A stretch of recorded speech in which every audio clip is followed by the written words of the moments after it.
Coming to you from Hardy, Arkansas, home of Spring River, this is Ridge Runner Reports, a podcast that will help clear the white noise in medicine and politics and help you define the forest from the trees.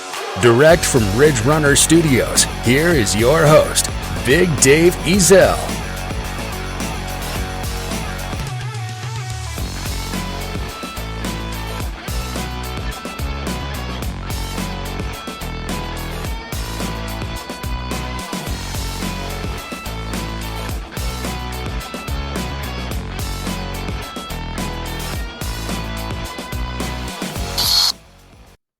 Good evening. How's everybody doing this evening?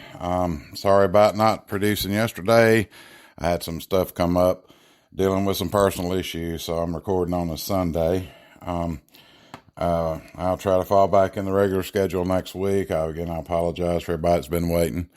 I had this whole episode written, but then last night I started getting texts from basically all over the country.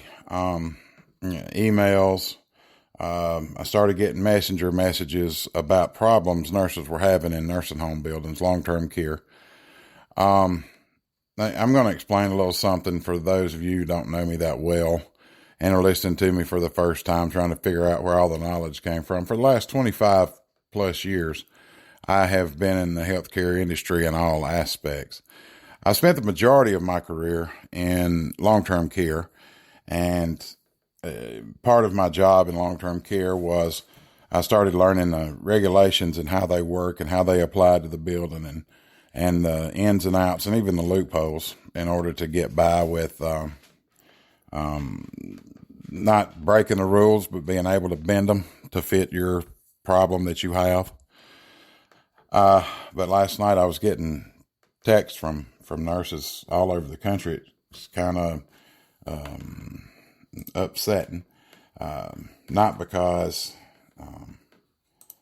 the problems they were having are normal problems, but it was upsetting because it seems to have gotten worse since everybody started talking about what's going on. I'm going to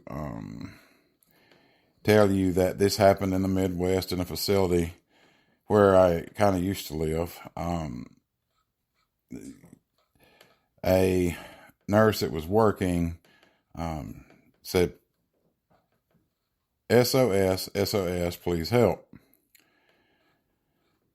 She said she'd been there at work. I tell you that she is a traveler, regional traveler, and she travels from another state, and she goes pretty far to go to the Midwest to work.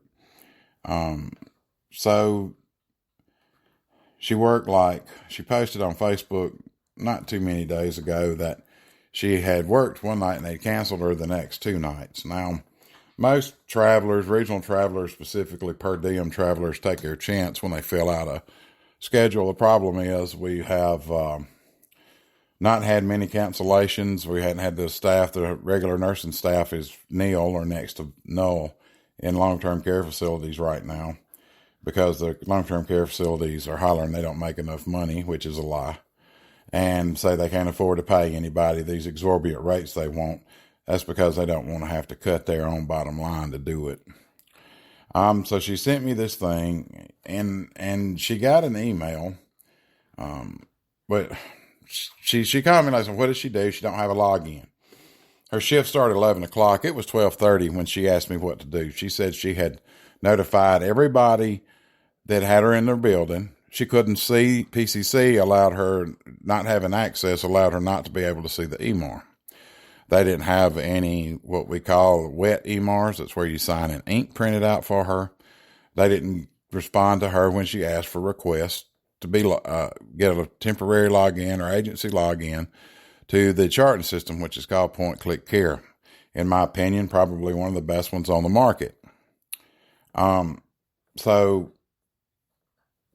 she sent me this text about what to do. I was like, well, just tell her that once you go past the hour before and hour after mark on these medications at, say, 11 o'clock, if you have any, then you've exceeded the amount of time according to the regulations, and you have your text messages where you sent her that, and then you did what you could do to take care of them residents. You tried everything in your power to be able to take care of them residents, and you couldn't.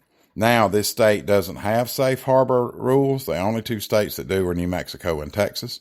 I don't know why this ain't being picked up and pushed for every state, mainly because nurses, we don't want to work together. If one nurse gets an idea it's better than yours, we get mad at each other, and you want to jump on you're an LPN, I'm an RN, when the reality of the fact is we're just nurses.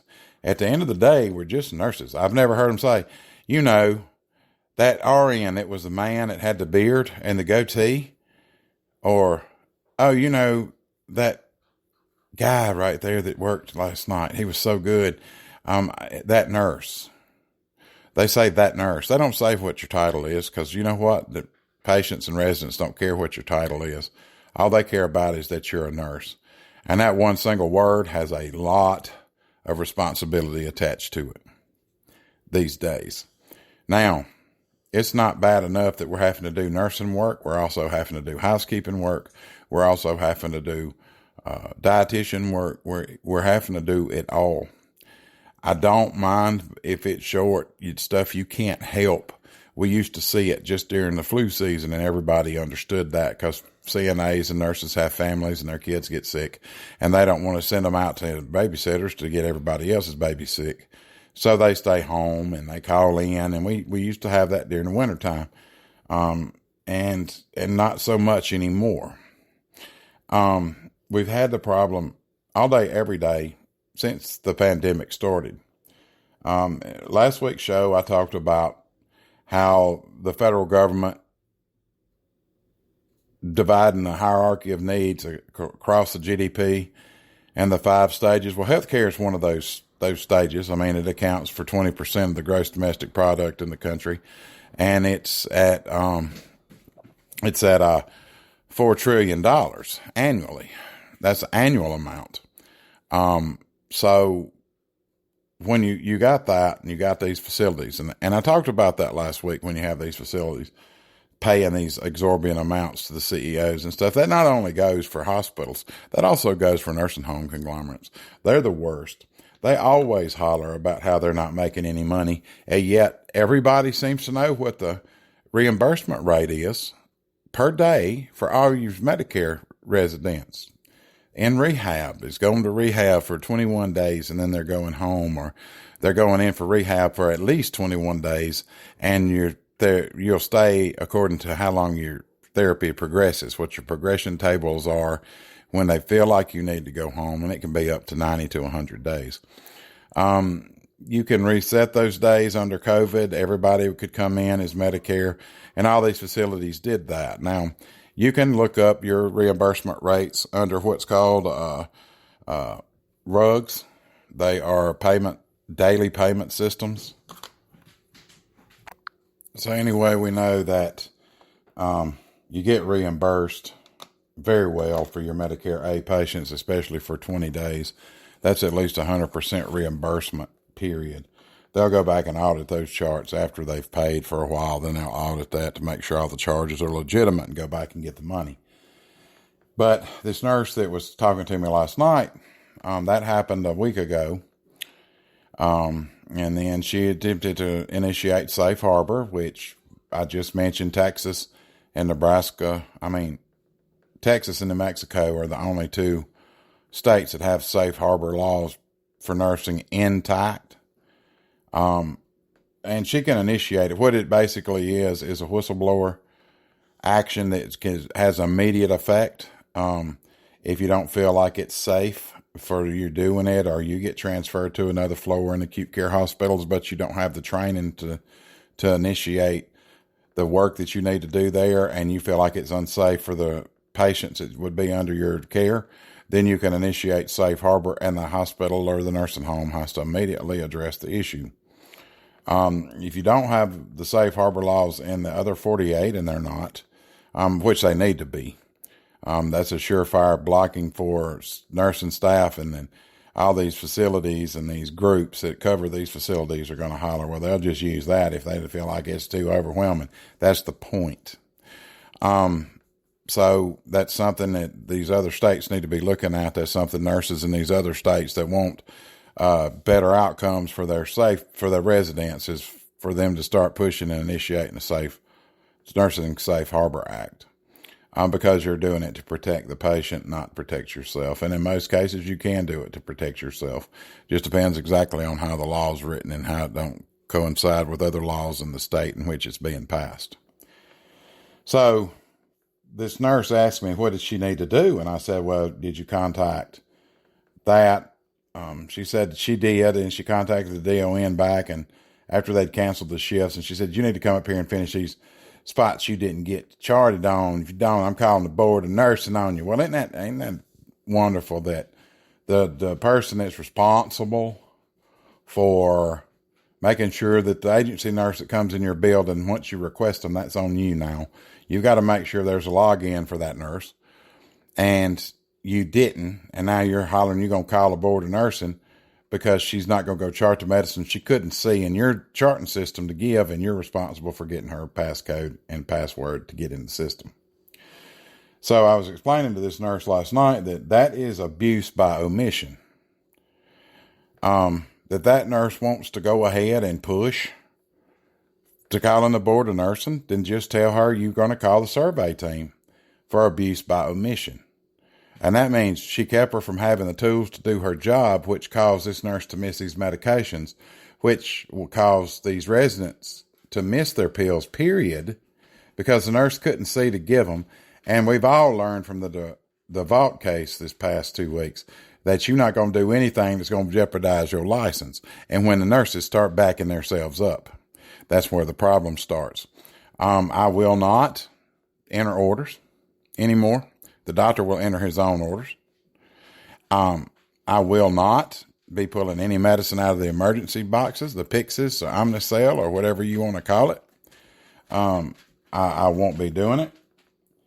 They'll have to do it for me on the floor with somebody that works there, because I won't be doing it, because I don't know the people that put the medicines in there, and I was always told, don't you trust anybody when it comes to medicines. So there's that, and they can't get you for that. Nursing judgment still applies. This DON, she can holler that all she wants to. I've got the text too. I've got all the text between this nurse and this DON. And having the connections I have and knowing the rules like I know them in the nursing home. This is flat out abuse by omission. In this text messages, this DON did admit. She did say, you bothering me, when she kept trying 2 or 3 times to get her passcode and stuff so she could do her job, because she fully understands how the rules are working. She knows that she would have been in trouble.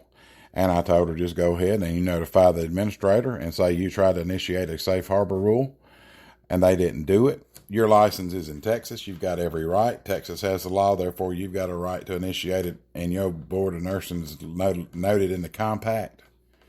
And it's that you can pull it. They don't have to do it, follow the rules like it is in Texas, but they still going to have to address the issue because you brought it up. If not, then there comes a problem with compact agreements. So, they're damned if you do, damned if you don't, and damn them if they try to fight you because you got more on your side than they do on theirs. You just got to know how to initiate it and use it.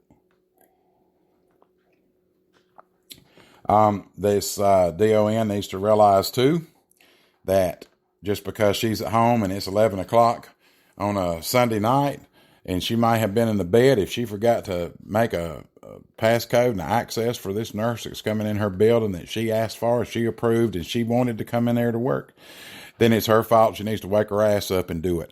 I used to do that, and I would forget to do it. I had to get up, get my ass on the computer, and make a remote access for people to log in. If I can do it, you can do it. And I did it when I was taking chemo and radiation. So if I can get up from being sick as hell and have to do it and make them, and it was my responsibility to do it, Miss DON, you can too. And that's all I'm going to say about that. I told the nurse to go ahead and fill it out. She's since got in contact with the administrator, who said she would call and talk to her or meet with her tomorrow. And I've given her all the rules and regulations regarding abuse. Abuse by omission means the nurse caused the abuse by omitting the thing the nurse needed to do the job. Now, it's not a written rule. It's not a set up or anything. It's the actual, her actions caused the abuse. That's all she's got to pull. They take abuse very seriously in a nursing home. That's misappropriation of resident supplies. Although they weren't moved and they were being able to be found, they couldn't be removed and given to the resident that was needed because nurse didn't have access. And you don't just go grabbing pills out of a med cart and giving them just because somebody said they had something due. That's how these errors work. That's how it occurs. I had another nurse that texted me last night about she didn't have enough staff. She didn't feel safe, but she couldn't leave because there wasn't nobody else there to take the keys. And I said, well, you call your nurse, charge nurse, your DON in the building you're in. If there's not enough and you tell her, if she says she ain't going to do nothing, then you call the survey team because all their numbers posted everywhere. You hotline it, and then you call the board of nursing, and you get that message, and you leave a message for them to call you back regarding this and what you tried to do to correct the problem. You cover your ass. Always cover your ass. I always have an email. If it ain't going, I email somebody. Email's got a date and time stamp on it. That makes it a legal document.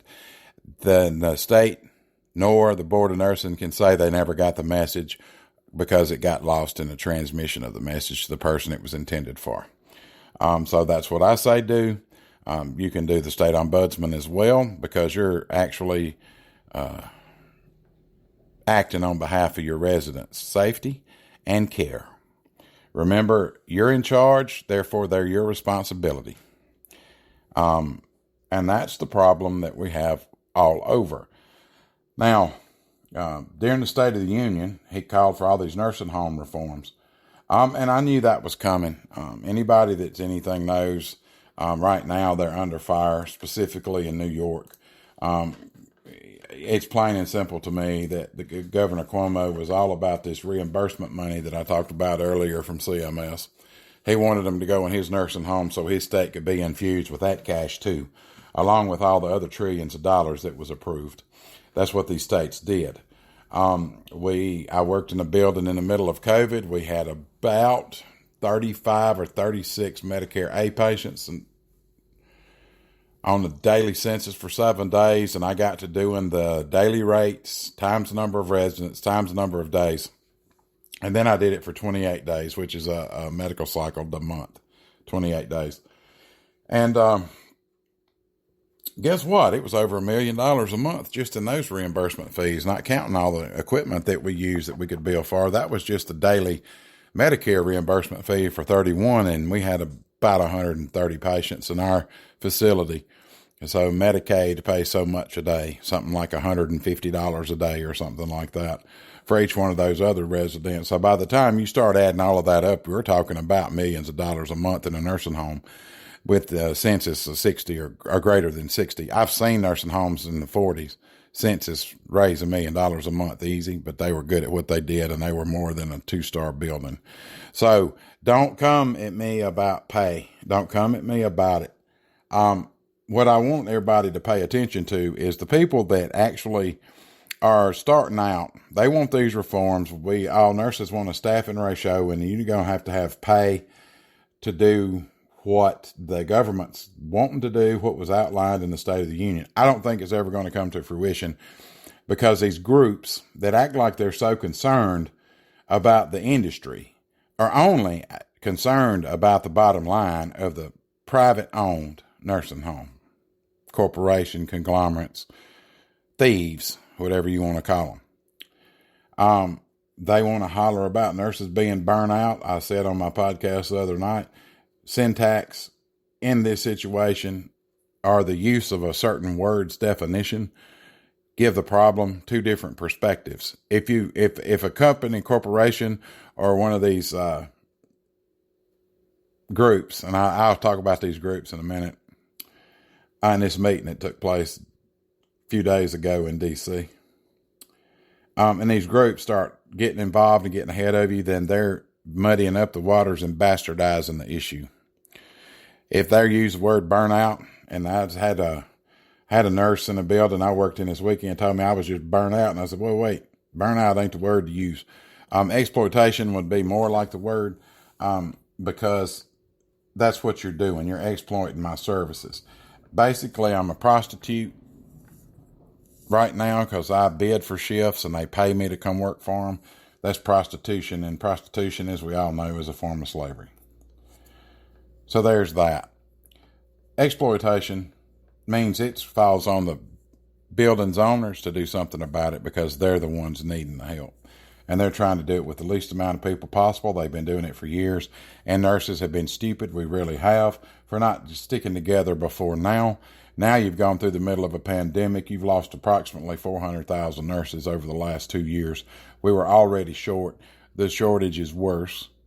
And these states and these corporations are using that to fix a long-term problem in just a few minutes without causing them hurt to the bottom line of the facilities in which they represent. When he called for this staffing ratios in the nursing homes to be at 3.9 or whatever, they were already, the good facilities were already running that or better. There was a report for 2017 that I know of, I looked it up, that said that in that year, according to the way it was then, they had like 4.2 hours per resident day. Yeah, and they're wanting to go a little higher now. They're wanting to do it by shift. But facilities don't ever, they just look and see how many patients you got and how many people you gonna need. They do not look at acuity. They don't care about acuity. All they care about is getting paid. It plainly says in the Medicare regulations, when you go into a nursing home, Medicare patients have a responsibility according to their charge number, the RUG. I said, look, it's a 3-letter combination for reimbursement rates. They got so many hours they're supposed to get. But the survey teams don't even look at that when they come in. If the survey teams would start looking at that when they come in, they would realize that these Medicare units need to be on their own hallway with their own staff so they could get the right amount of hours. That would be how you would correct the problem.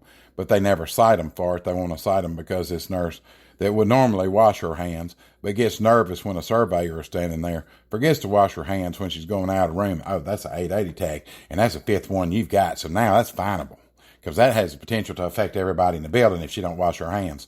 Well, that's true. But you're not there every day and you don't know. You're only there for a snippet of our lives in a nursing home. You're there for what would be equivalent of a second in a year. Your 4 or 5 days, you run people crazy, pulling and chunking and digging and digging and digging and digging, trying to find the most you can so you can find a building.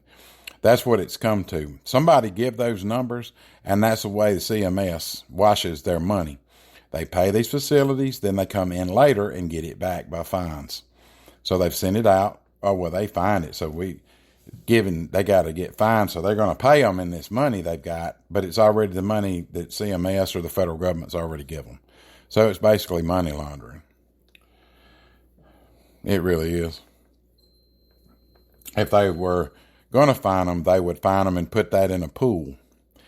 And whatever money they needed at that point to fix that building, they would know that money would be directed for that problem.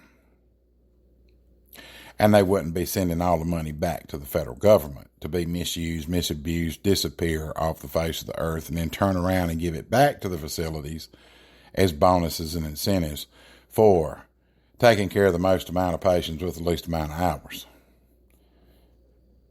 See how it all starts to roll back and forth, back and forth. And that's why these group didn't cite any regulations the other day with the HHS director. They're not concerned about that. I'm going to tell you why. What's coming, even this year, about 30% of the nursing right now. So what's the third? Let's just say there's 3 million nurses. So 34% say it's likely they'll leave their roles by the end of 2022. Of all those 34%, over half cited burnout and high stress environment. They didn't cite pay until the last, because it doesn't matter about the pay, because we know we're going to get that money. If we so need it, we know how to get it. That's something every nurse that's listening to this broadcast knows. We don't really do shifts because we need the money. We do shifts because we want something extra. I have seen nurses come in and sit down and look at their little thing and look at their picture they had printed out and put on a notebook, and they've got how many shifts it's going to take to get that one item. I've got to work 4 shifts for this coat. I've got to work 6 shifts to pay this so I can get this for my son. I've got to work 5 extra shifts to get this down payment for this car I want. That's just the life of nurses. That's how we do it. And now that you've dumped off 400,000 nurses over this COVID pandemic, and it's short everywhere, you had to start paying these super exorbitant rates all over the United States and all facets of healthcare. If you have to have a nurse, long-term care, LTACs, acute care hospitals, long-term acute care hospital rehabilitation centers, you've had to pay because you've got to have them. It's economics, it's supply and demand. We don't have a supply to meet the demand.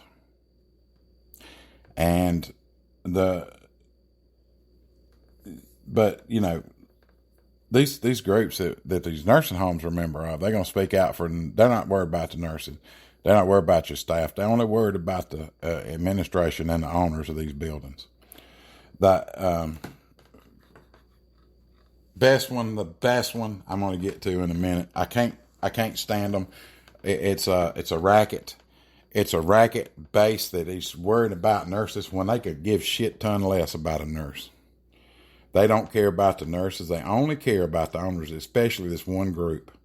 And y'all are going to, if you've ever been inside a nursing home, everybody knows what plaque I'm talking about on the wall when you walk in the door, right by your state certification that you can operate in that state for the next year until your next annual survey. But so Biden calls for this nursing staff reform in nursing home long-term care.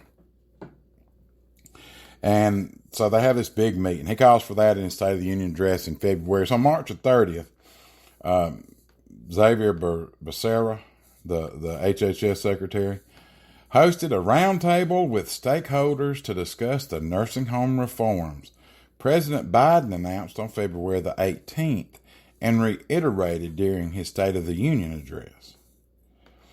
This roundtable discussed nursing home staffing requirements, ideas for workforce development and retention, and COVID-19 booster shots. Wow, that's what I would worry about when I don't have enough staff is whether or not they're going to have these shots. That would be my main focus, I'm telling you.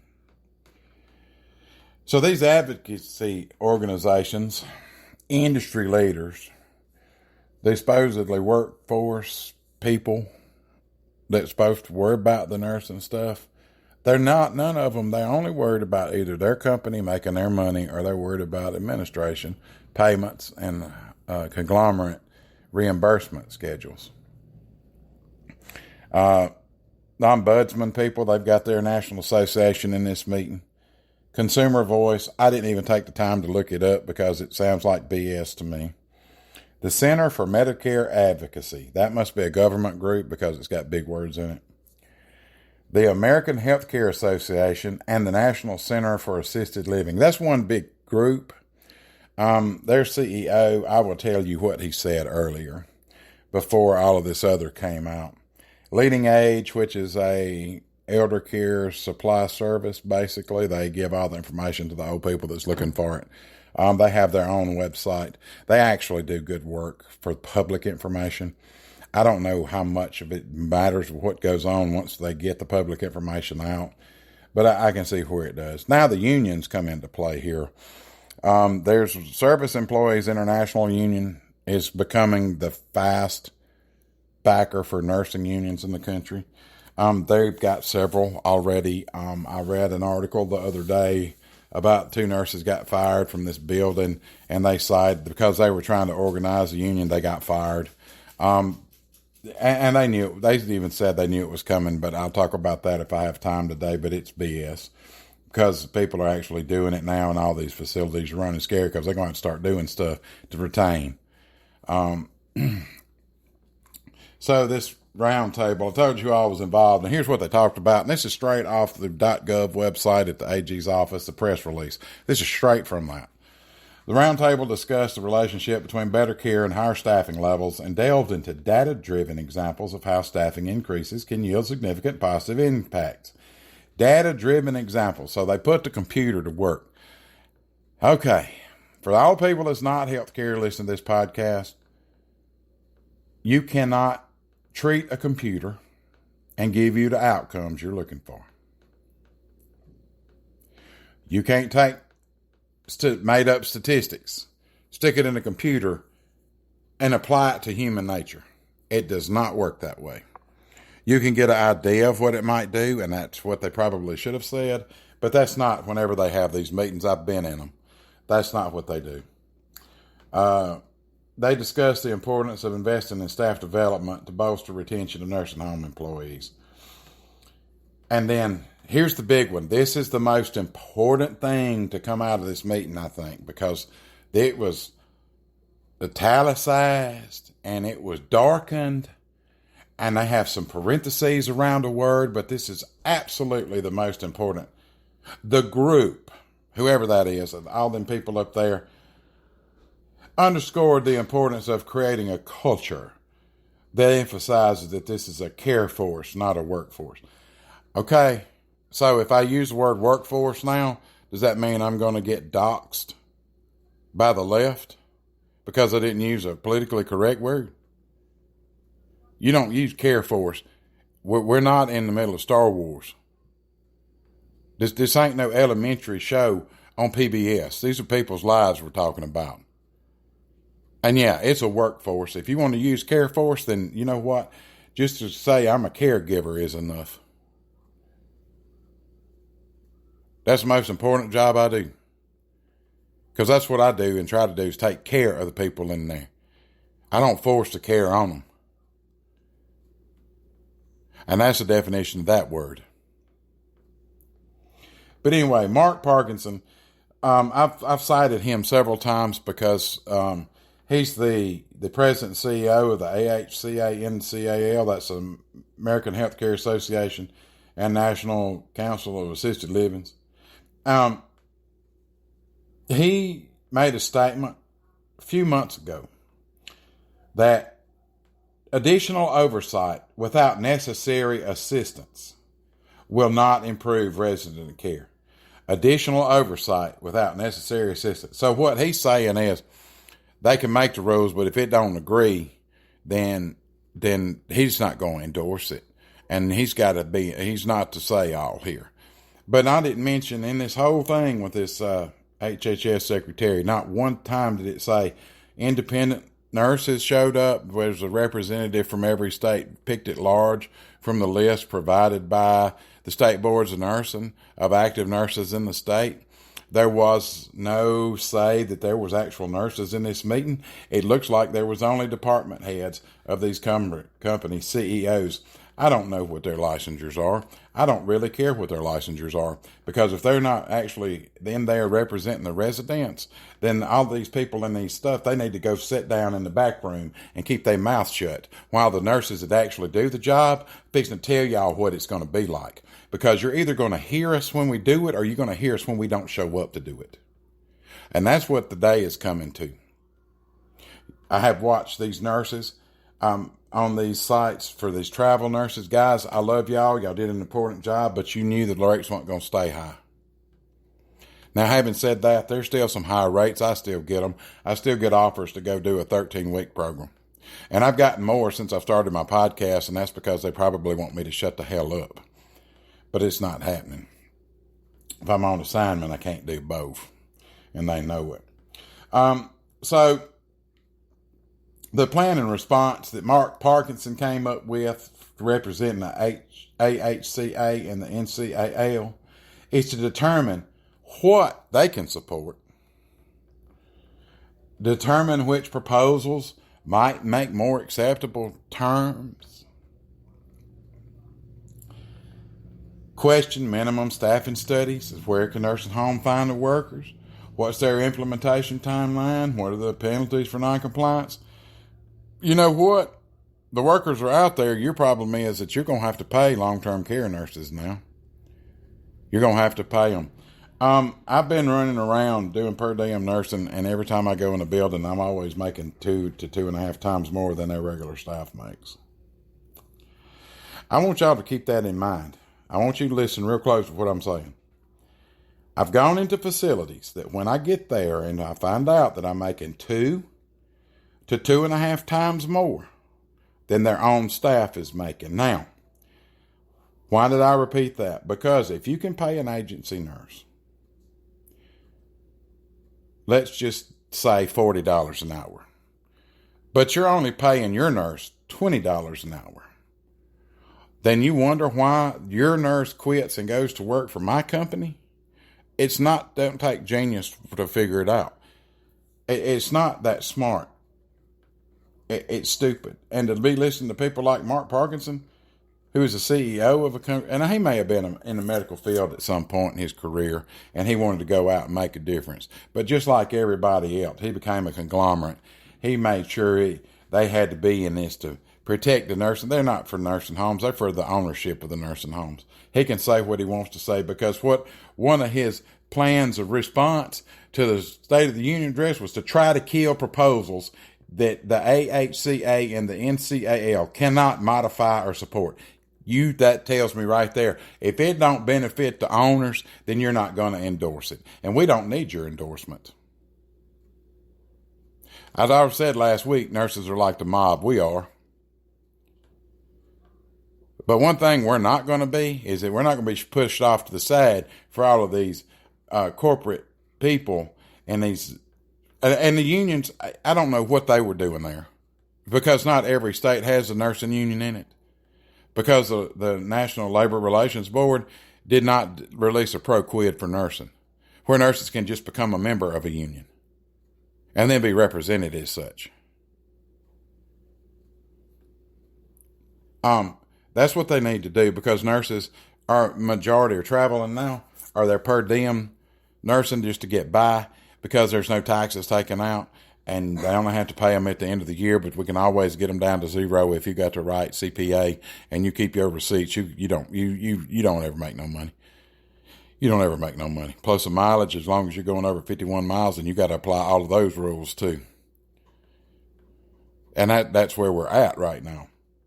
But until I see where the HHS secretary sat down with 50, let's say 100 nurses, 2 from every state, just like you would a Senate. Let the senators pick out one nurse in the state and have them go sit down and talk with them. Have the Congress, have the Senate's 100 people question the 100 nurses, and you're not going to get 100 different answers, because what you're going to end up getting is bipartisan questions with the same answer. And you can't have that either. A prime example is a nurse is going to tell you what the real truths going on in the facilities are, but you're too stupid as senators and representatives and as local state and local representatives to go ask a nurse, hey, what would be something we could introduce in this state? All nurses say, well, why don't you try that safe harbor? That seems to be, that gives us the power at the time, and we don't have to have a problem and fight it and discuss it for 3 months. We can just initiate the problem and cause a result within hours. And that would help the nursing homes. The problem that the state nursing home people and the AHCA have with all these rules is it don't protect the ownership from getting popped with, let's say, abuse by omission. Because abuse is abuse. It don't matter if they admitted you not having the tools to do your job, then you got an OSHA issue too. It starts bleeding into the other departments when you do this safe harbor. Now, They're all against the staffing ratios. The hospitals are against staffing ratios. Don't let it fool because states have it. They bend the rules all the time because there's always loopholes built in after it goes and works and does what it's supposed to do. Then they go build in the nurse loopholes to help the ownership out with what's going on. And that's all it is. It's a gigantic pendulum that swings back and forth. They want to act like they really care about nurses. Now, to the people, when I went up north for 3 weeks and worked, and the people that stood outside in Clap Forest going in, they were just regular people who didn't know how to show appreciation to nurses other than to say thank you. And that's all nurses really need. At the end of the day, it don't matter how bad you've been to us. Once we get you not sick, and you come back and say thank you, that's all we need.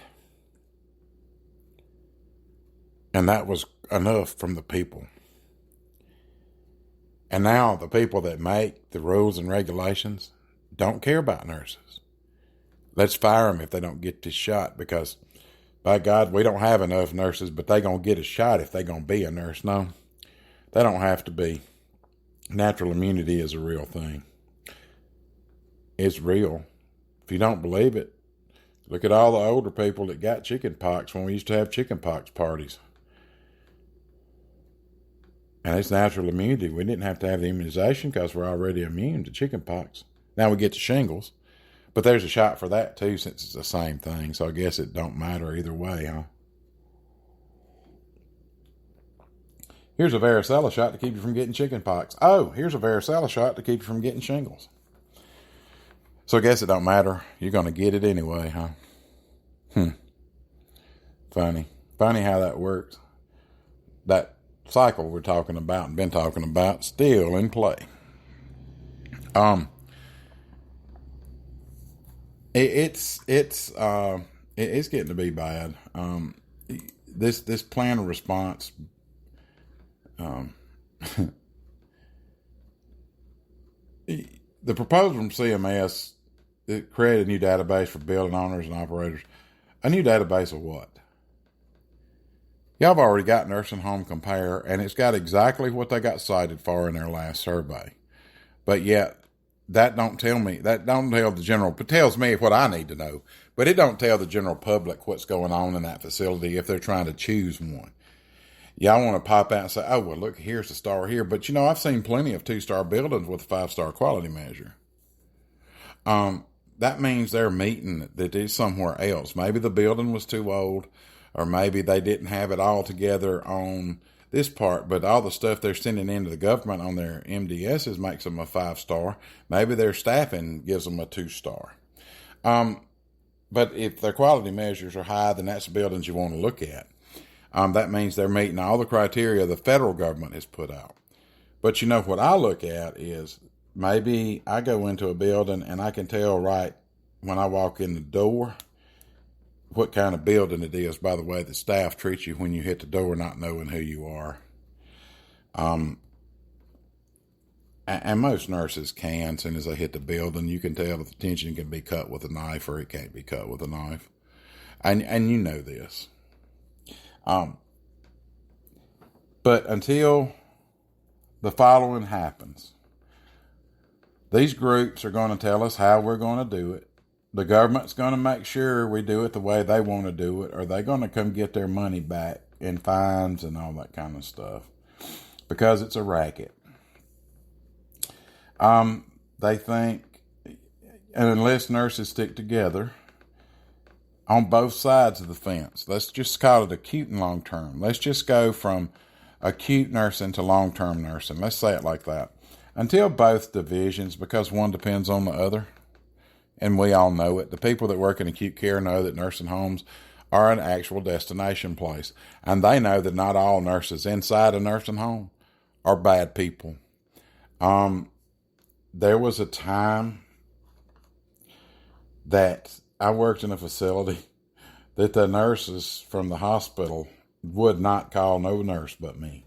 Whether it was my resident or not, they wouldn't talk to any nurse but me. And not because I was so much better, but because I asked questions. And they felt like, because I was asking questions, that I was actually paying attention to what was going on with this resident. Don't you see? That tells right there that nurses don't care really about the facilities and their facilities. They got a patient to discharge, and they call, and I've heard nurses receive report, yeah, well, is that all? And they don't ask not one question. And they'll give me these vital signs. I go, did you get a height and a weight while you were in there? Did you give them the flu shot on discharge? Did you ask them? Did they say no? Is it something we need to follow up here on? You said they were on Coumadin. What was their last INR? Did they have one today? When was it started? Do we need to get lab tomorrow or the next day? Or was today the day they were supposed to get the lab, but they're getting discharged? And a lot of times you'll find out that it's due the day of discharge, and they're waiting on it, or they want us to get it, or they'll call us with the INR. But you don't know unless you ask questions. So, yeah, nurses that ask questions, they're the ones that nurses from other hospitals are going to remember and give report to. That's because nurses know. We just know. And there's a big difference in nurses. I've had nurses that, let me just take, when I was in the hospital, I had nurses that followed the rules to the letter. When I had my first heart attack, and PE, and I was in the hospital, I begged everybody that came in that room for a cup of coffee. No, you can't have it. No, you can't have it. And it was about 4:30 in the morning. And this CNA walked in. And she had a big old cup from the QT, because I was in Kansas City when I was in the hospital at this time. And QT is one of their local convenience stores. And she brought in this big old cup of coffee from QT. And she had me a bag of sugar and creamer in there. And like a kid in high school, I hopped up out of that bed. I hugged her neck. I kissed her on her forehead. I turned around, my ass hanging out that gown, and I ran right into that bathroom, took my IV heparin and walked in there and shut the door. And I sat there with that coffee, and I had it fixed up just right, and I was sitting there just drinking on that coffee. They come in, knock on the door. I'm in the bathroom. Well, one of my nurses rolled in from day shift, and she knocked on the door. Said, "Are you okay? You've been in that bathroom a long time." I said, "I am almost through." She said, "Well, you must almost be through with either a Mountain Dew or a cup of coffee because your heart rate's gone up." I said, "Well, I'll tell you in just a minute." She opens the door, and she just starts grinning and laughing.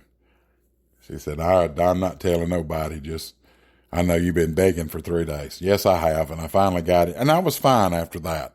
But she knew, and nurses know. But they try so hard to do the rules. And of course, I'm a nurse, so I thought it was stupid. Although, if I was the nurse of a patient like me, I'd be so mad I couldn't see straight. I'd have to be writing all these non-compliance notes in a chart, and it'd make me mad. So, I get it from both sides, but it's different when you're a patient. But it's so y'all will understand from a patient's perspective. I didn't care if the other nurses didn't stick out in my head, but April really did, because she knew I was drinking coffee, but she let me think she didn't know. And then she had to stick her head in there to remind me that she knew, and she did. And it was funny, and we had a good time with it. But it was stuff like that. I would rather have nurses like April that took super good care of me. And she basically kept me alive, and I know it.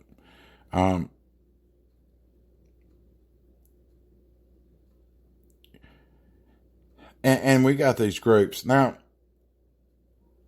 this was March 4th. This was after the State of the Union, and I'm talking about what this AHCA did. They held a call amongst all these people. If you want to go, you can go to primecaretech.com, and in the search bar, type in AHCA's response to State of the Union, and it'll pull this up. But they summary of that call that they had the next day. I don't even know who the groups was with. It's just the article part. Major reforms often fail in Congress. Rulemaking takes time. Some proposals require congressional action. And be assured that the AHCA and the NCAL is working on a response plan. You sure are, because you're already affecting the other three. If you don't want it to pass Congress, you'll stick your lobbyist in there to do it. Your problem you have, and you've spoken out against the march too, Pete, you don't like the fact that the agency nurses, you're one of the authors of this letter that went to Congress to see if they were price gouging, and they're not price gouging. Supply and demand is not price gouging. You're seeing a prime example of supply and demand at the gas pump. Our supply was down, the demand's still there, so the rates went up. That's how it works. It's the same in every industry, and you're trying to control economics, basic economics in an industry you can't control anyway.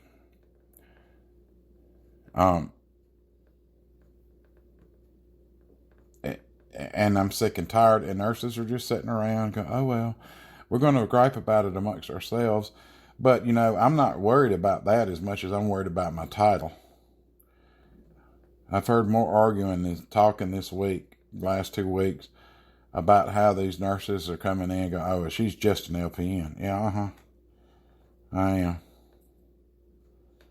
I am. And I want you to know that just because I'm an LPN and you're an RN, that I've seen all titles fail. I've seen LPNs and RNs be caring nurses together. Not caring, Karens. I have watched nurses work together. Nurses are the people that work together, don't care about a title. And when they make assignments, they'll give you the assignment that fits your scope of practice because they know your scope of practice. And then they'll take stuff off of you that fits their scope of practice. And then you get the work done and you get after it and you get it until you get done. That's what nurses do. Now, you people with titles, y'all more concerned about your title. You put more stock in your title because you've got to have this feeling of self-worth. And I'm not really going to work to boost your self-esteem, as none of us should. So all of this will get done just exactly like these conglomerates want them to. And when we gripe about that, when all we had to do was just say, let's put aside all of our differences. You want to fix these problems, this is what you buildings are going to have to do. You're going to have to pay your CNAs a workable wage. That means if you're the nursing home and you paying your CNA, who they got the hardest job in the world, in my opinion,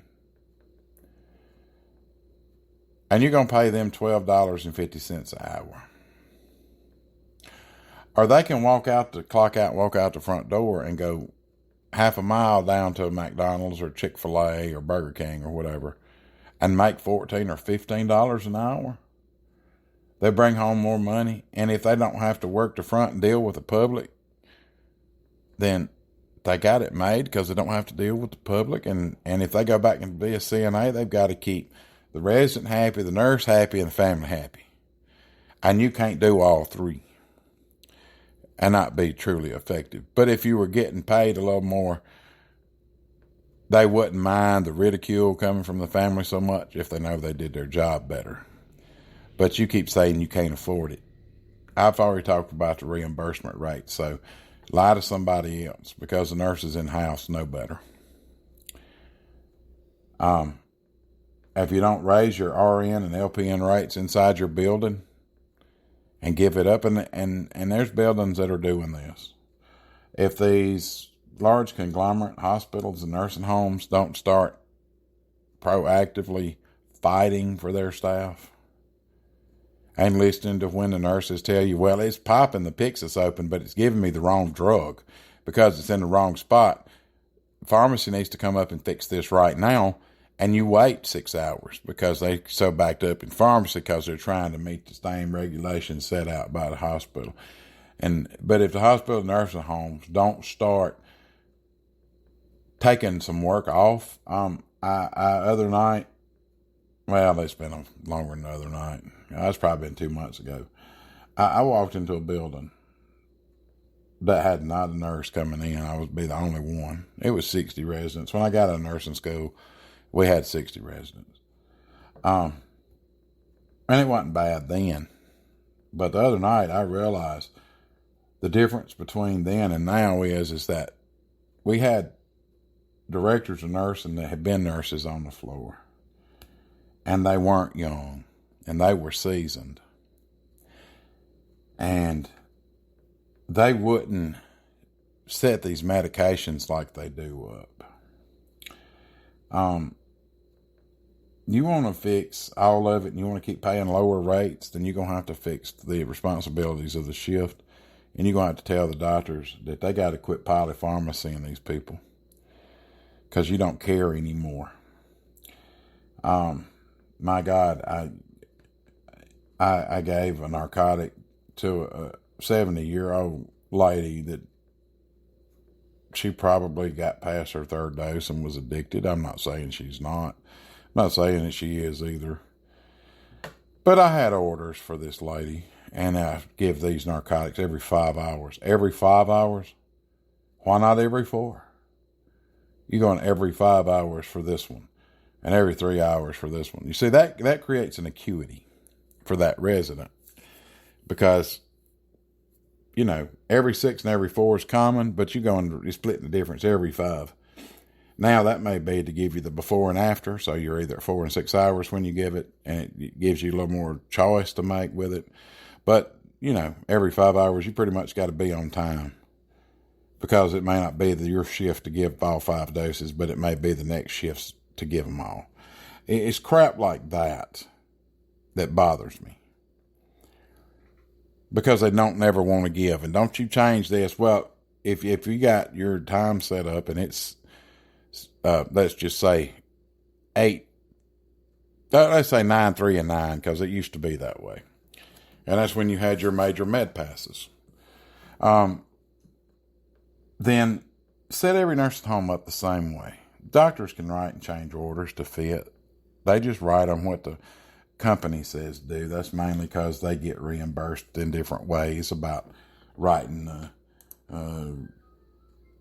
Carvedilol. I mean, I've given 3.1 4 times a day when I could have just given, say, 6.25 twice a day. And it makes no sense whatsoever.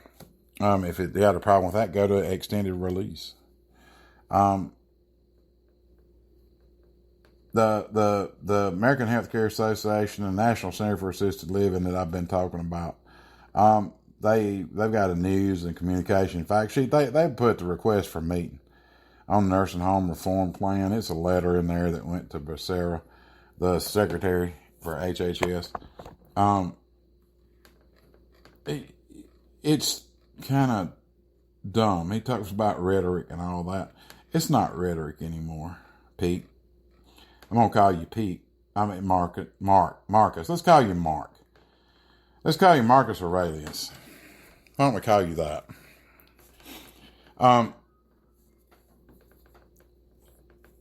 You're sitting out here pushing this Care for Our Seniors Act that you released with leading age last year.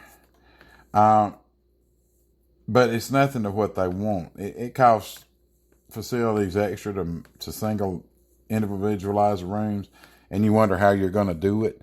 Well, there's people that's doing it already. So why don't you ask the people that are doing it already how to do that, and take your Care for Our Seniors Act and shove it. Because when you wrote that, we didn't have the problems at the surface we've got now. We've always had the problems, but we tried to work it out amongst ourselves. And now it's actually time that we're going to start trying it in the centers of public opinion. Because I'm going to tell you now, what nurses are going to start doing is we're going to tell the families what questions to ask. so they understand what questions to ask. This lady, DON with this other nurse, and I was trying to work that out with her last night, how to deal with that issue. And this nurse tried to call Safe Harbor with 60 residents, didn't feel like she could do the job in a state that doesn't have a Safe Harbor Act, but yet she's licensed in a state that does. I'm going to get to Minnesota in a minute. Today's a long show. It's going to be a long show. I'm not stopping until I get all of this out. If you don't download this episode and listen to it in sections if you have to, it's fine. So I'm going to, in the future, I'll work on it now. I had a lady sent me an email and will you please do a podcast or a video that instructs the people that's looking for nursing homes what to exactly look for. Not the normal stuff, not the information in the pamphlets I give you, just what to look for when we go on tours. And I thought, what an excellent idea. I bet nobody else is doing that has a hidden agenda. I don't have a hidden agenda. I had the option when my wife was sick. I had the option of putting her in a nursing home for her hospice care or taking care of her at home. I chose the home route because I couldn't see putting her in a nursing home. I'm a nurse. I could do it. And I called her mom, who was a CNA for a hospice, and she came up here and we did that for 2 weeks. We did our jobs, and we're better for it. I say that because there are some families that cannot. They just cannot afford to take care of them at home. They can't afford to have a caregiver sit with them 24 and pay them. They have to use what modes are there at them. That's where nurses come in again, because we can make the transition a lot easier for these people when they come in the building. But I'm going to tell you now, I have been in buildings and I've told the family, right now would not be a good time to come here. And I'm telling you that because I actually truly care about how your care is going to get, if you're going to be mad or not. And nurses that got any kind of el cojonudos about them will definitely tell them. Those that don't and don't care won't say nothing. Hey, I'm just glad to have you. Yeah, I bet you are. Glad you get somebody that can give you what you need or don't need, or, oh wait, we don't have the staff for that, do we? Probably should have told you that when you came here, but I didn't. See, they don't have that come from me. I should have listened to you. That's basically what I get. And it's not that the facilities aren't trying. They're just not doing enough. It's not that they're not trying. They're just not doing enough. They put forth effort. They're finding out now pizza and food, unless you're getting steak and baked potato. We don't care about pizza and food no more. That's cheap. That's cheap to spend $200 per a day out of 30. By the time you break it down amongst your real employees, that's probably $1.50 a piece.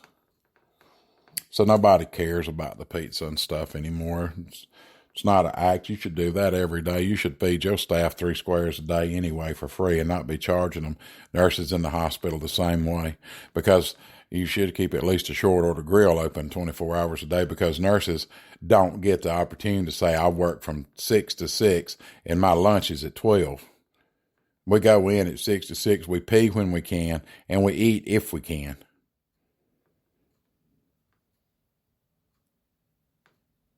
And you won't do nothing to fix it. All you say is you have to take a lunch. And do what? There's not enough people here. You making me take a lunch? Is that so to keep you saving some money? Like I said, if you just ask a nursing home when you go in, well, how many Medicare residents do you have? You'll know then about what their intake is.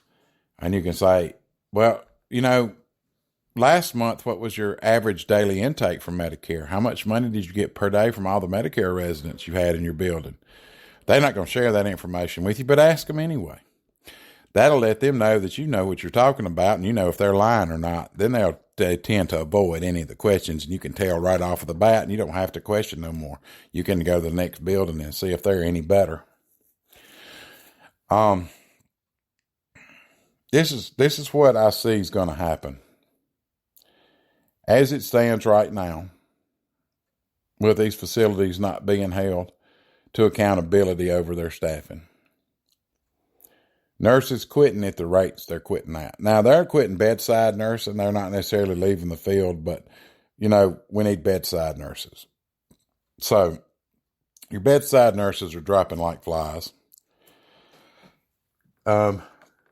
You've got nurses that are concerned about stuff like Governor Cuomo did in New York that caused the death of 16,000 adults, when that would be abuse that caused an actual harm to the majority of the state, and why the feds didn't go in and cite every nursing home on behalf of Cuomo because he did it, is beyond me.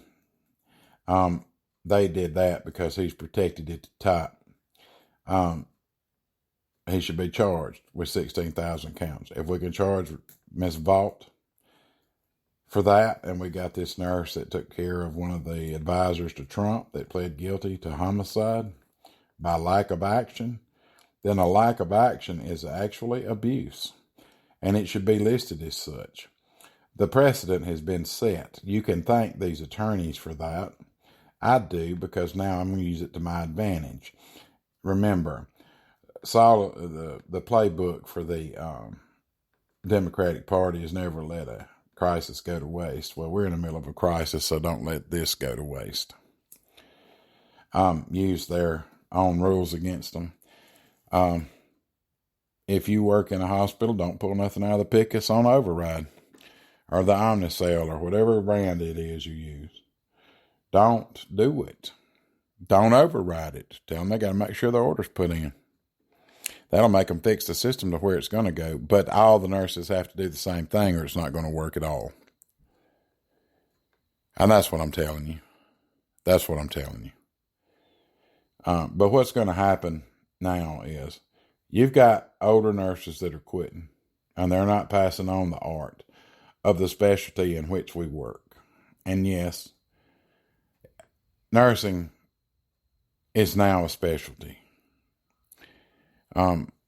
If I am in a post-operative setting, I don't want a cardiac nurse working on me unless I'm on the cardiac floor and I'm having heart palpitations from the surgery I just had.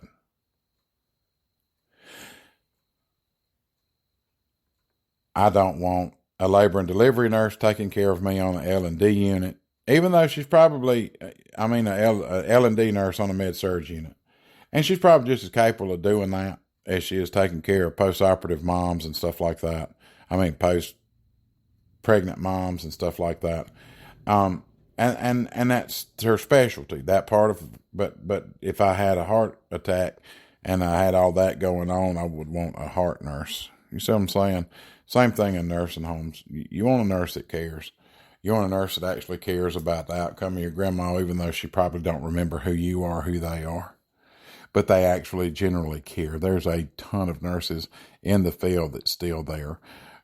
There's a ton of nurses that have left the field that were so much better than what they were getting paid for. They were so much better than some of the other staff. But because they were timid and wouldn't speak up for themselves, you rode them for a problem you couldn't take care of. I know that throwing money at a problem don't fix the problem in most instances, but you get what you pay for. And to the people that have family members in long-term care homes, remember that. You get what you pay for. You got the right to go in that building 24 hours a day. If you open 24/7, business is 24/7. You don't even have to go visit your family member. You can walk in and just look around. Let them know you're there. Of course, you're going to have to ring a doorbell to get in. And then you ask for a tour right then. They have to, they're open. You got a family member in there. You want to look around and see if he's being taken care of. You've got that right. Don't let them tell you they got visiting hours are over. It don't matter. They take emergency admissions 24/7. They're open 24/7.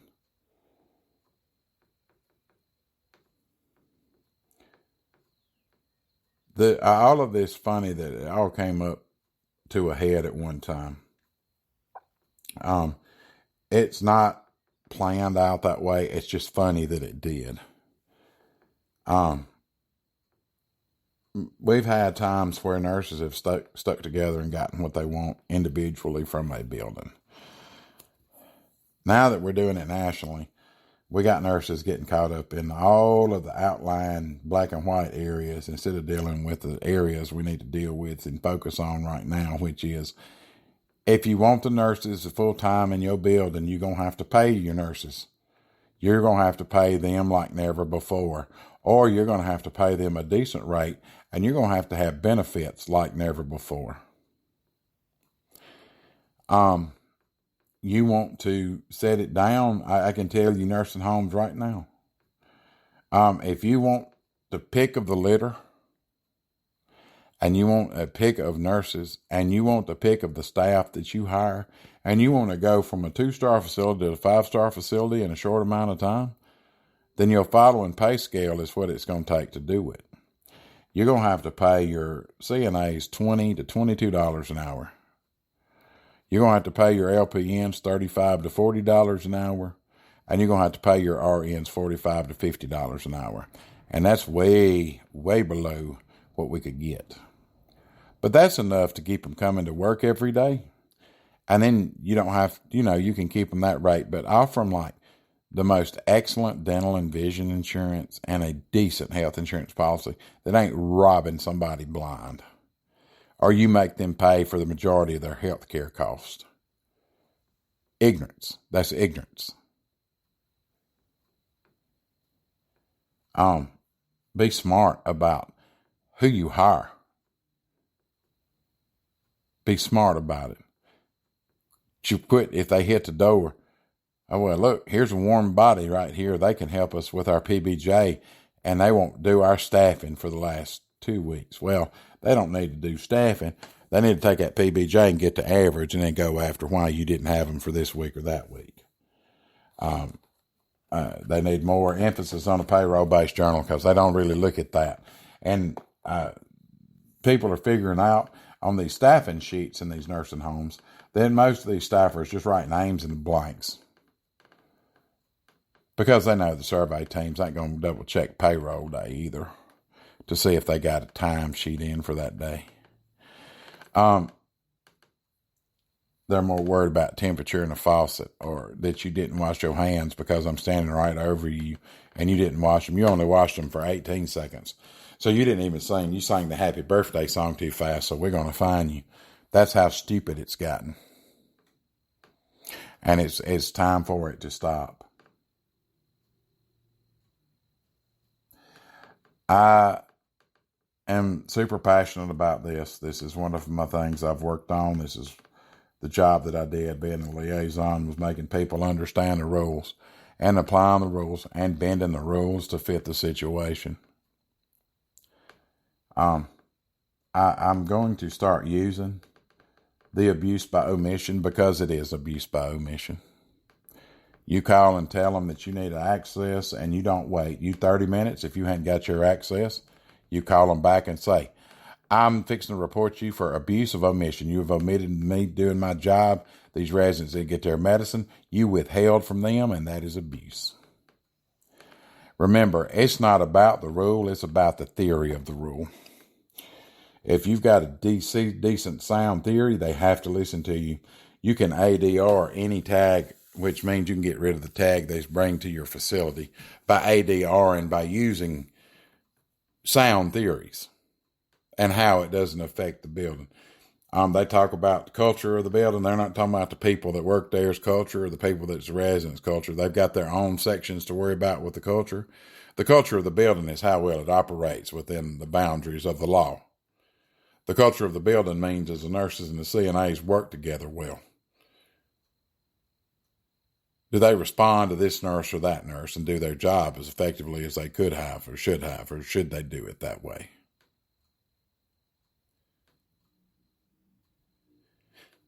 There's a lot more to be said. There's a lot more to be done. And I say this. You're going to sit there and destroy industries. These conglomerate groups. I don't care nothing about these nursing unions representing nurses, because they represent the union's interest. They don't care about the nurses under them as long as you're paying your dues. That's all they care about. They're going to say different, and I'm sure they're going to come at me, but it can't be no worse than the 125 emails I got this week telling me how wrong I was, and that's their opinion. That's fine. This podcast is an opinion too, and I've got my opinion, but you can do what you want to do. That's fine with me. We can sit down and have a discussion about it and come to some common ground, some interest points between point A and point B. But you don't even want to do that, because as soon as you hear the word rate of money, pay, increase in pay scale, benefits, you run the other way and holler, we can't afford it. And the nurse is sitting there going, use another excuse. Just tell me to my face you ain't going to pay me, so I can go somewhere that will. Because we don't now. I've educated every nurse I know on how the CMS system works, how the tags work, how the buildings use it to their advantage, and how we should start reading and learning these roles and using it to our advantage against the facilities. I saw this week, I read a big old article on it. I kind of laughed at these nurses in Minnesota, who were fighting against the nurse compact.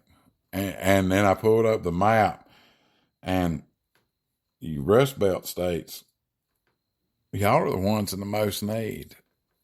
She said, Minnesota, we don't have this problem. We had 120,000 RNs graduate in the last 2 years.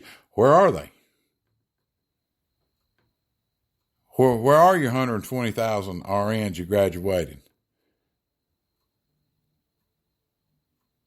If you graduated that much and you don't have a shortage, and y'all are going for the compact, I forgot how many years it's been, then where are your nurses at that you're boasting about? Because I do see contracts open. I saw where the same group of people were talking about contract nursing like it's a sin to have contract. There's been contract nursing. I've been a nurse 25 plus years. There's always been travel contracts. The very first corporation I ever heard about travel nursing was called Fast Staff. And that's been 25, 30 years ago. There's always been travel. I did it for 8 years, 13 years ago. Come on. Travel nursing's been around forever. Now all of a sudden it's a bad word because you're actually having to prove that you got nurses to keep your floors open. You got to prove you got the nurses to keep your certification. The rules have been played. You've used them to your advantage because you could for so many years, and now it's working to our advantage. And you're mad about that? That administrator, whatever he was, talking about how he was paying LPNs administrator wages? Well, that's your own fault that you're having to do that. Quit alienating the staff you got. And start working with the people that come to your buildings, and you got to kind of meet them halfway. If you got a nurse that comes in your building and says they can't work on Tuesdays and Thursdays and Fridays because they got to take their kid to their appointments because they've got special needs, but they can work any other day of the week, then hire them and put them on those days of the week. Or you have them submit them a bid on the weekly schedule. If they get half of the days they want, then just work them the days they're able to work. But no, you want to make it difficult. No, you're going to work. When I say you're going to work, you don't get to make a choice. That's not how it works anymore. Now, if you got a nurse that comes in the building and they need Saturdays and Sundays off because of their religious views, then that's who you need to hire. Find somebody that wants to work weekends and give them the Baker system. They'll work 2 16s and get paid for 8 for free. They get 40 hours a time. They work 32 hours a time, and they'll show up every weekend. So you got your nurse during the week. You got your nurse for a shift and a half on the weekends for 2 days. That's something you don't have to worry about. You can set those schedules out month. If they need the days off, they'll let you know way in advance, especially them weekend workers. They always do. Then you only got to cover 32 hours over a weekend instead of the week and the weekend. But you don't want to do that. It might make you have to actually sit there and do some work.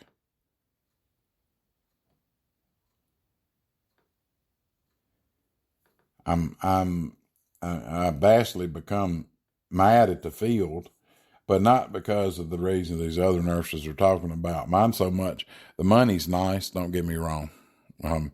Money may not buy happiness, but it sure does help, right? So I don't mind. I'll work for a little less if I get to pick my days. I'll work for a little less if I'm going to have scheduled days off. I, for years, worked when my kids were super little. I worked the holidays because my kids were super little. They weren't going to remember it. And then we started just doing it on different days. And my kids don't expect me to be off on the holidays anymore because I started out working holidays to cover for those that actually did have kids. And we don't do that now. Everybody wants Christmas off or New Year's off or this or that. Not me. I want the odd days off. I'm off Fat Tuesday every year because I choose to be off on Fat Tuesday every year. Fat Tuesday and Ash Wednesday, and I normally go get ashes done. I'm not a Catholic, but there's something about that just makes sense to me. So I do it, and I tell them I'm off on Ash Wednesday and Fat Tuesday. I may not be going to New Orleans. I hadn't in the last few years, hadn't even gone to New Orleans, but I still do that and go get my ashes done on Ash Wednesday. Now, it's got nothing to do with my religious preferences or anything. It's what I choose to do. And the beauty is, can't nobody tell me any otherwise. And you facilities are so caught up in you gonna be the boss, how you gonna run it. You can't do that no more. We're not even gonna listen to you. Why? Because I'm going to get up and say, I hope you call me as I'm walking out the parking lot, pick up the phone. Hey, you got an opening. I'm coming to see you. Well, come on. If you don't have anything on your background, we'll run that right quick. If there's nothing that comes back on that while you're here, we'll go ahead and hire you and get you on the schedule. Well, I've got to have Friday and Saturday. I don't care. Come on. I can use you other days of the week. I don't need you just on Friday and Saturdays. And then that makes the nurse that can't work on Friday and Saturday say, well, if I get some time, I might pull a shift Friday and Saturday if they need me. And I'd much rather have that than somebody not show up at all.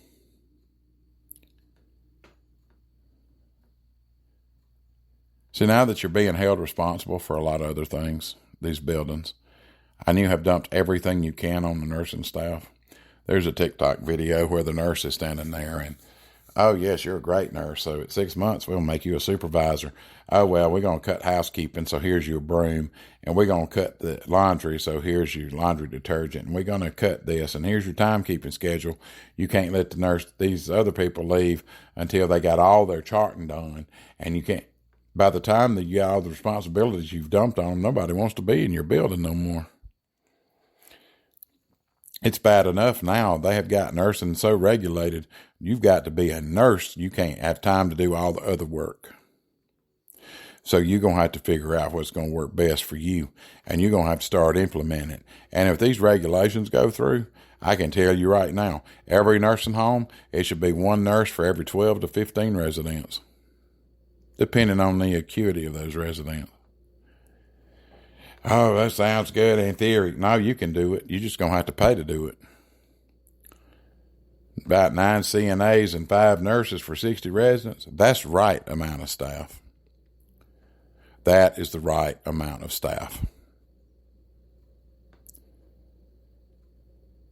In the hospital, if it's super acute, 1-to-1. If it's kind of acute, but you got a walkie-talkie that can take care of themselves and not require a lot of IVs and stuff, you can do 3-to-1. If they got one acute one and 2 ones going home tomorrow, that they don't require nothing but maybe their pills, and those nurses can handle that. Med-surg and all that, 4-to-1, 5-to-1, depending on acuity, 6-to-1 in some cases. They can handle that. Nursing homes, if you've got 7 residents that kind of require them to be watched a little closer, and you got the CNA staff to do it, you can handle 15, no problem. And the nursing home nurse will tell you that. Now, nurses that work in hospitals that come to nursing homes are super overwhelmed because they go from this individual per resident to go into multiples. I work a place, it's 20-to-1, 20 residents to 1 nurse, but it works out good because they have the census right. They have the beds filled right. It works good. And they don't know exactly how it worked out that way. It just has, but it sure makes it easier for us 3 nurses with 60 to do 20. But they got doctors and nurse practitioners that are super smart. They know about these medicines. They know about not ordering them multiple times a day, changing the medicine to where it's twice a day. You gotta give and get and give and get and give up stuff that you normally had before. The best way to do it is to totally wipe out all of the crap that's gone on before and clean your own slate. Wipe it clean. All your staff you have left on staff that stuck with you, if they've been there through these 2 years of COVID, you can either give them a great big old bonus or you can increase their hourly rate to a lot. Then word of mouth gets out that they got this big old raise, and they're going to know what it is before they get there. And then you got them in the building, though, see. And if your rate was 24, that's not going to work. Maybe you need to jump up to 29 or 30. And then they'll tell the good nurses, because that's who they usually call, is either their friends that are good nurses, or so find out by somebody else that's a friend of yours, and they're a good nurse. And then pretty soon you've got just good nurses applying for the rates, and you're going to be willing to pay them if they're good, if they know, if they understand. Then you get to pick the cream of the crop when you do that. And then the money really starts rolling in because everything's done in a timely manner.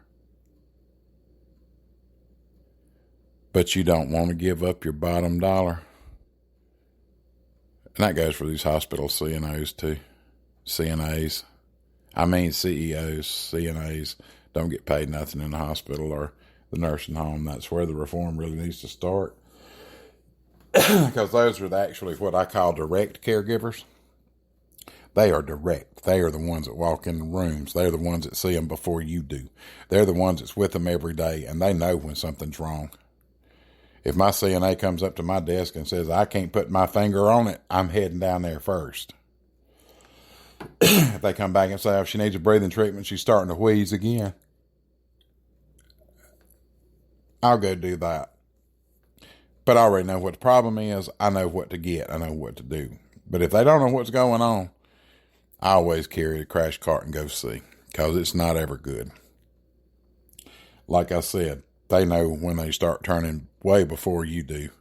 They'll know before the vital signs catch up with the turn. And you better be on your shit when it does. And you better not put them off, or you're going to have a situation you can't control. And your controlled chaos is going just to be chaos. And that affects everybody else that you're not actually have time to take care of during that emergency. And you facilities want to fix that problem, pay people to fix that problem. But your answer is to just close it down and try to merge. And they're not going to stay. Why would they stay? You're going to send me to this building for the same amount of money, and I've got to go further to work? Uh-oh. See, especially now with these gas prices as high as they are. But get your lobbyists to get you some more money. That's what they're for. But you got them protecting you and your company's ass, and not the residents' ass. And that's where the problem lies. And that's the problem with nursing now.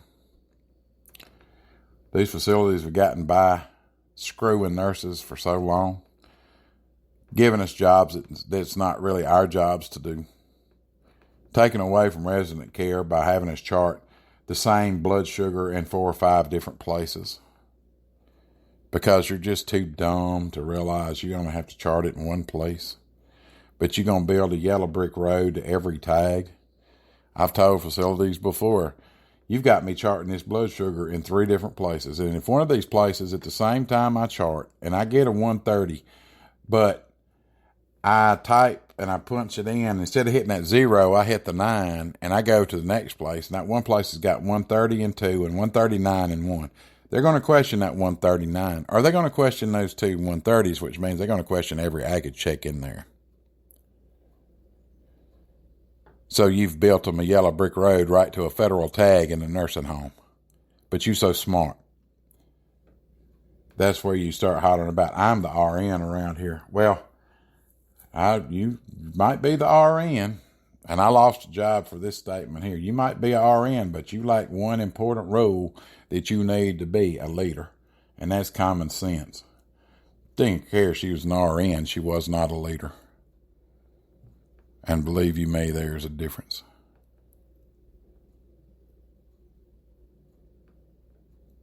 So who's going to be the status of change in the long-term care industry? Who's going to be the status of change in the acute care nursing industry? Is it going to be you? Is it going to be your union, if you're lucky enough to have one? Or is it going to be any of these other groups that's advocating for these residents who are not advocating for residents, they're advocating for owners? So where are you going to advocate? You going to advocate for your fellow nurses? Are you going to advocate for your residents or your patients?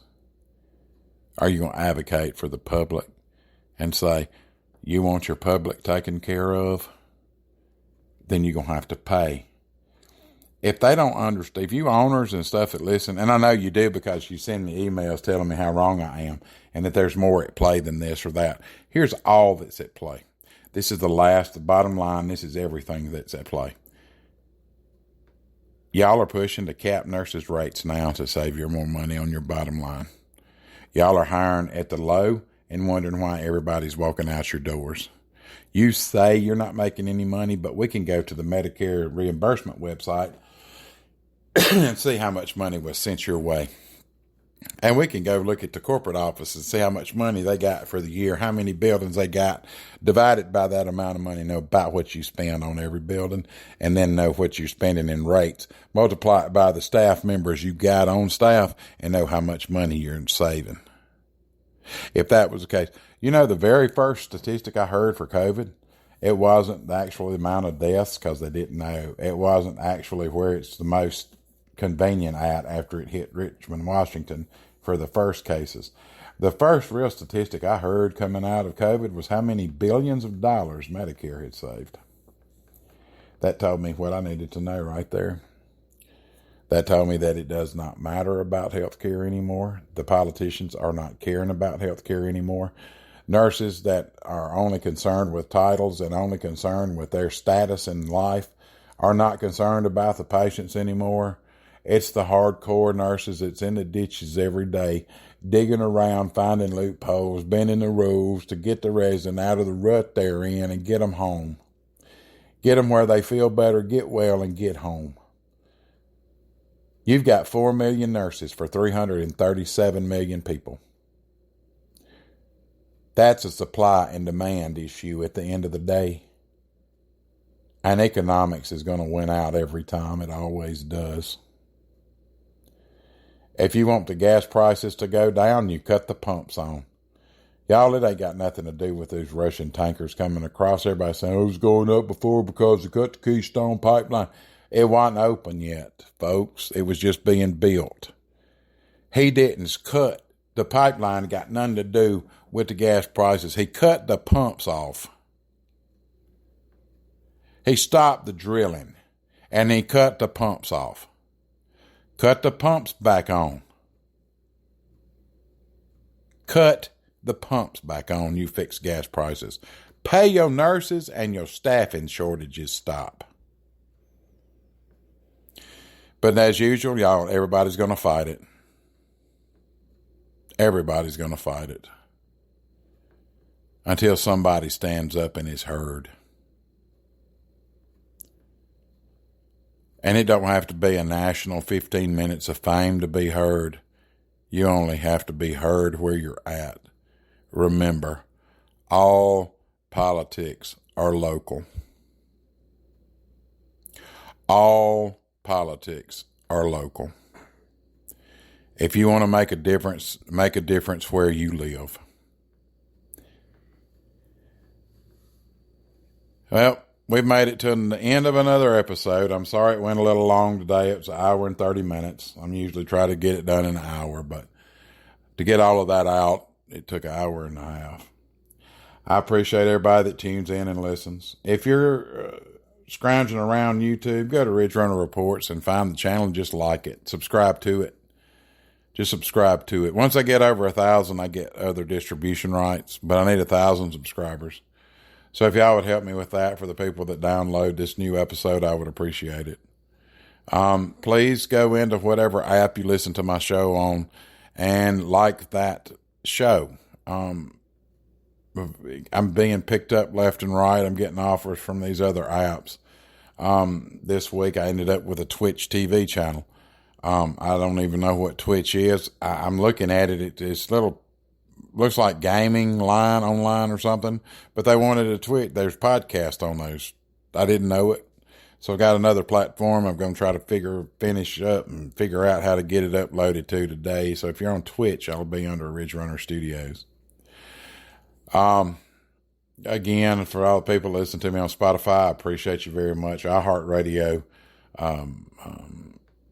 Spreaker, Podcast Addict, any of my other platforms, I appreciate. Those are my main ones. But really, my Spotify audience is growing every day. I really appreciate you guys. Share, tell everybody about it. Tell your fellow coworkers about it. Keep sending me the emails. My email is ridgerunnerstudios@protonmail.com. That's ridgerunnerstudios@protonmail.com. Drop me a line and tell me what you think about the show, if there's a topic you want me to discuss. If you know me personally, you can send it to me on a messenger. If you're having problems where you work, send me a messenger voice. I will respond in kind the best I can, but probably on Tuesday night show. Tuesday night I stream live on YouTube, Twitter, and Facebook Watch. So you can in real time ask me questions and I can in real time answer. But I want to thank everybody for listening to the show. If you can check up any of my other episodes on Spreaker and download them, that's great. Wherever I'm listed, you can download my show. It's either Ridge Runner Studios or Ridge Runner Reports. You can go to Ridge Runner Studios on TikTok. I have a few videos there. I normally do that so I can watch a few of these guys react to these other videos because it breaks the monotony of my day. But you can find me on most. You can just type in Ridge Runner Studios, Ridge Runner Reports. You'll find me. Everybody have a great week. Enjoy everybody that you're around. If you got a friend out there you hadn't talked to in a while, call them up, tell them hey, and tell them you miss them. Get together with somebody. That the weather's good this week where you're at, barbecue outside for your family during the middle of the week. Sit down with your kids at night because you only get them once. This is David for Ridge Runner Reports. We'll talk to you later.